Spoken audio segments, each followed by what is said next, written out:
This is the User Adoption Podcast with your host, Henrik de Gyor. Who are you and what do you do? Hi, my name is Lauren Furey, and I am a chef based in Charleston, South Carolina.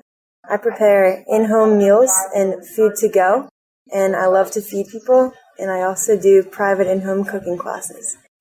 How are you involved with user adoption? So I usually adopt guests based on word of mouth because, let's be real, everyone loves to eat and word gets around pretty quick in Charleston, South Carolina. So I adopt my customers basically through that and also online neighborhood databases such as nextdoor.com. And I use a lot of business cards. So naturally, and I don't pay for any marketing. And I have a site, it's laurenfurey.com, where they can see previous menus, pictures, videos, recipes, etc. What are the biggest challenges and successes with user adoption? Well, some of the biggest successes with user adoption are the returning customers. So that's usually how it goes with me. If I have a private dinner, they typically like it and they tell their friends. So that's a huge success. And a challenge could be, since I am one person, I don't really have a team to help me spread the word, so I'm relying on what I'm doing in the relationships through networking that I form. And also I find handwritten thank you notes to be very important with my business and retaining customers. What advice would you like to share with people working on improving user adoption?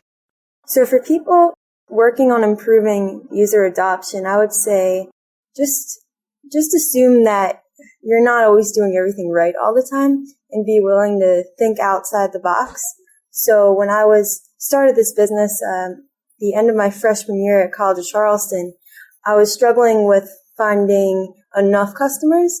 And so I actually asked the current customers, how could I possibly get more? So feel free to ask your customers how to improve also. Good point. Where can we learn more about user adoption and your work on the subject? Well, I found my inspiration truly in the city around me. So I pay attention on where people eat, what people like to eat, trends, and I always read the Post and Courier in their food section. So I guess my key is to stay curious and stay learning about even what you're in business to do, because there's always something to learn.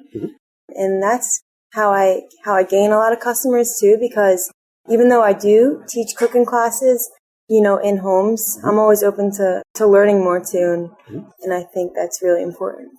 That's awesome. Well, thanks, Lauren. Absolutely. Thank you for having me. For more on this, visit useradoptionpodcast.com. Don't forget to please subscribe, rate, and review. And for a book about this, check out useradoptionbook.com. Tune in next week for the next episode. Thanks for listening.